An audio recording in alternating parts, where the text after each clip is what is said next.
Well, good morning. It's already Tuesday here in the Valley of the Sun. Going to be another beautiful day. I think it's going to be, what the heck's the temperature going to be today? Something like 85. I can live with that. So, going to be just going to share a few interesting numbers, nothing earth-shattering, and then I want to talk about, trying to find something in this market, and when do you feel like you want to give up, and what do you do when you're at that stage? Because it's I'm calling 2021 the year of the buyer beatdown, but there's hope. So we're going to talk a couple different stories out there. Right now, we're sitting at 4,404 homes on the market. My 7-day moving average shows 4,107 homes went up for sale, and 4,272 went under contract. Now, when I show you that and tell you those things, I want to show you a couple different numbers where maybe there's some confusion. So when I look at the Cromford report, here's a chart that shows accepted contracts weekly. So you can see that Christmas week, nobody's buying homes there. It's a big dip. But it's showing for the week ending April 11th, 2,382. Well, wait a minute. I just told you it was 4,000, right? There's a difference in those numbers and what I think it is. I think the Cromford report is only counting pending home sales. So when I go over here, and this is so that you understand where I'm getting the numbers. This is right off the MLS right here. So you can see that there's new listings in 1 week. So I can filter this 1 week, 24 hours, 72. I leave it for a week. There's 3,347 new listings. And then there are 832 that went back on the market. So I add those two together and say, look, here's how many are out there right now that are actively for sale. Now, my sold numbers, I count under contract. It's called UCB, under contract backups. Means they got a contract, but they're still accepting backup offers. And that number is 1470. Good morning, Jacqueline. So that one's 1470 or 1470 under contract, 832 back on market. And then I add contracts contingent on a buyer sale. There's only 90. So that means somebody wrote a contract on a house that's contingent on them selling their other house. Now, during that contingency, somebody can swoop in with a better offer, and then the agent calls you and says, I have a better offer. Do you want to cancel your contingency? So they can be kind of sticky sometimes. Then pending, 2,710. So that one closely matches what we saw on the Cromford market here. And pending is house went under contract and they're not accepting backups. They just put it right in pending status and off they go, getting ready to close. So I just wanted to explain the difference in those right there. Now, median agent days on market. This is different than median days on market. The reason they say agent is it's days on market sometimes count it from the day it goes under contract and the day it closes. Well, it's always going to be between 30 and 40 days. Unless it's cash, it can be quicker. So that real number really doesn't tell you anything. But agent days on market does. The average days on market right now is running about 6. So, that's a pretty low number. Historically, if you go back to May of last year, it was 21. And then this is the average price per square foot. Now, some of the things that I'm seeing out there right now in the market is there are some sellers that are just starting out hot. They're pricing their homes very, very high.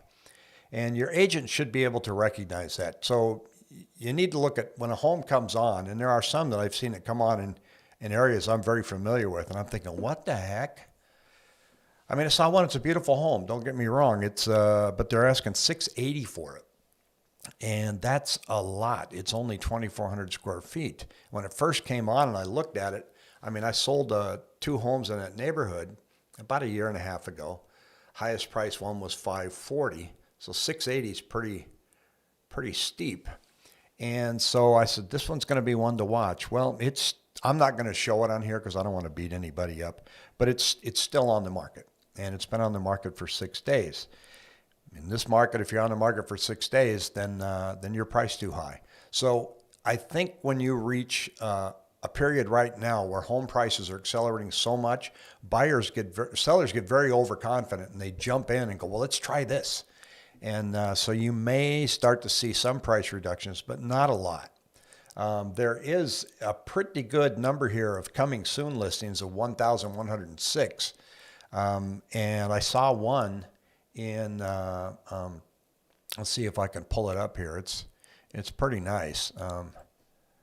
I saw it under one of my saved lists here, and it's coming up in Ahwatukee, but it's not coming up until May 6th. And those are ones you want to follow. And there's still, I want to caution people too, just because it says it's not going to hit the market till May, sometimes they go ahead and accept offers before, it even has a chance to go live. So, you know what? I didn't save it, so I'm not going to waste showing it to you right now. But when you go in there and you look and you see some of these homes, you try to ask yourself, what do I offer? And really the only thing we can do right now is just to pull up by zip code and see how many are going above list. Like in certain price points, it's like 67% are going above their list price. And then we look at the average over asking price that they're getting. So it'd be like 15,000. Now we're under contract with one out in kind of the West Valley with a young couple. And we looked at it and we took that into consideration, and we did an appraisal waiver, but we kind of covered our bases a little bit. And I think we had an offer price of $353, and I believe the asking price was, I want to say it was $325, $330. So we're like, ooh boy, this is careful. But the young couple had a lot of cash and they're able to cover that. So now between the time that we wrote the contract and getting ready for the appraisal this week, there have been 2 homes in that neighborhood that have already closed. So now they can count that. The appraisers can look at it within $3,000 of our offer price. So I don't see how we're going to get stung on the appraisal. But when you do that kind of analysis up front before you put in an offer, you can go in with a relative level of confidence that says, okay, well, this price is relatively close. But when you look at something at $680 and you see that around the neighborhood that, that nothing's really gone over 6, then that's a stretch. And if you see going in, 5 days later, it's still on the market, then But the problem is you got to make a decision right then. So how do you do that? You just have to work with your agent. You have to really take a dialed down look on what's going on in the market. Now, couple other quick things here. Let me show you what they're saying on forbearances. They're saying that this month there are 380,000 plans set to expire at the end of April. So there remains possible improvements over the next 2 weeks. So at the end of April, this is nationally, 380,000 homes are going to exit forbearance. Now, some of them are going to put their homes up for sale. Some of them are just go right back to normal, start making their payments.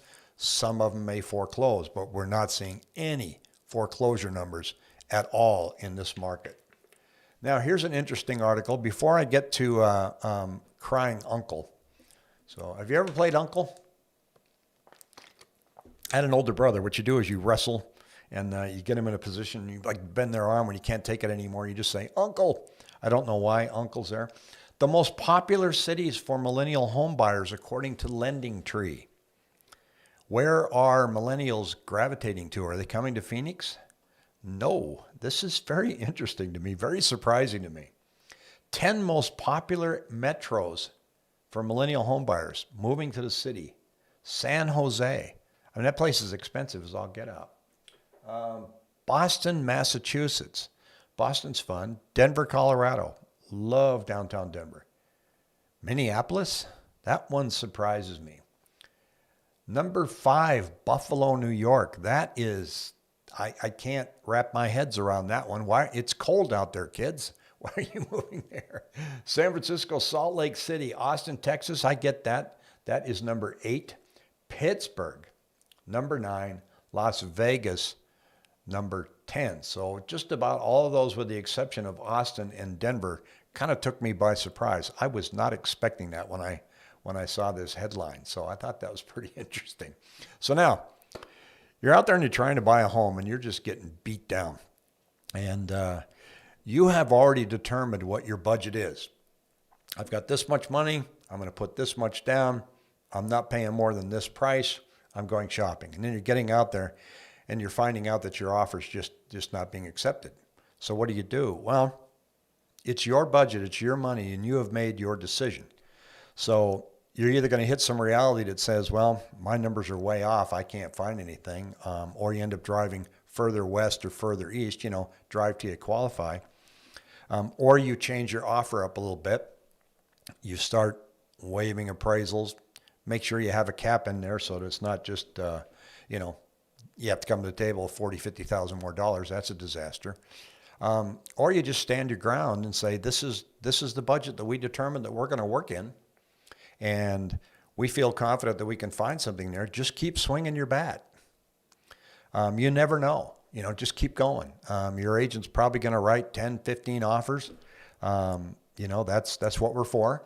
And just keep trying. And when you get an offer rejected, you've got to look down and you've got to talk to the selling agent and say, what was it inside that offer that wasn't working for your clients? And try to figure it out, because every seller's different. And contingencies are tough. We're certainly discovering that in this market. I mean, it can be apples to apples. I'm offering the same price, same down payment, same appraisal work, short inspection period, but I get this little contingency out there. Well, they're going to take the one that doesn't have the contingency. If you're paying cash, cash helps, but you also have more cash competition, but yet you really don't want to use up all your cash. There is a program out there where you can pay cash for the house, put the whole amount of money down. Say you got $600,000, you pay $600,000 for the house. And then after you close, because you got that house closed because you were the best cash offer out there, you can go in and recast that loan and refinance it and pull some of your cash back out. So there are options out there that you can win the bid and still keep your money. So, work with your lender to discuss other kind of options that you have. But when you're getting beat down, it feels, it's really demoralizing. You just want to give up. But then you know that if you give up, a real estate's going up at 3.3% a month. Is that a good move? What you want to avoid is panicking and doing anything that is really outside of what your finances can handle. So you don't want to get to the point where you go, oh, to heck with it. Let's just overbid on the house and let's spend every dime we've got. So don't do that. That's the point where you need to cry uncle. When you get to the point where you're looking at your bank account and you're looking at the homes that you want to write offers on and you just don't see a strategy that's going to work, then cry uncle, take some time out, get some breathing room, stay where you're at, and just save more money and watch the market closely. Now, as a consumer, where do you watch the market? Where do you find the data? I pay for the Cromford report, so I get to look at the data. I try to give the data to you guys here every morning, but where do you get it? Realtor.com can be a good resource. They've got a news tab, news and insights. It lags about a month. Ignore national data because it doesn't mean anything. You want to look at local data, so you'll want to pull up Phoenix. Zillow has good market analytics. I ignore Zestimates. I think Zestimates are not worth the paper that they're written on, so don't hang your hat on that. But Zillow does have a lot of good analytics, so you can get in there by zip code and you can start looking at the data. And the more you look at it, the more you're familiar with what the trends are and what's happening. We know for a fact that prices are not going to come down until inventory goes up. Are we seeing it go up? No, barely. I will have to get back to you. I'm going to have to decline that one for a second. And so on my moving average that I have here, and I'm going to show you, I'm going to pull this up real quick. This blue line here was going above the yellow line, which means more homes were going on the market. And the yellow line, they're going under contract. They're at par right now.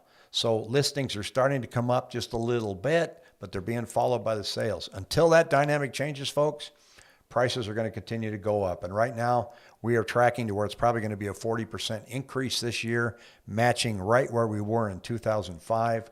What happens after that, nobody knows. The crash people are still out there. hey, maybe one of them will be right, but we don't see anything right now that says things are going to crash. So if you want to sit on the sidelines for a while, you can do that, because you know what? This Saturday, I saw 500 more homes come on the market on Saturday morning, which is the first increase on a Saturday we've seen in months. So there are some neighborhoods that had some surprises.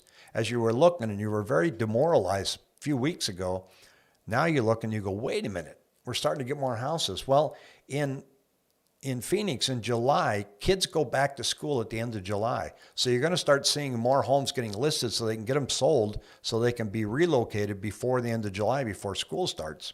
That may shock some of you that don't live in Phoenix, but yes, we start school at the end of July. Which isn't that bad, because we can let the kids sit in the air conditioning in the school instead of cranking the AC down in our house while they're home. And then we have a couple of weeks off in October, so it's kind of nice. Fall break's pretty popular out here. So those homes are going to start popping up. You're going to see more and more of those coming up now in May. I really believe that we're probably going to be up about 1,000 listings instead of 500. And in certain neighborhoods, you're going to notice that that's really a significant impact. So I think there's some hope down the road. So as you're feeling like you need to cry uncle, just sit back, save your money, keep a close eye on the market, and your opportunity will come. Other than that, folks, have a great week. It's 4:20. Oh boy, let's see what happens before the end of the day. Take care.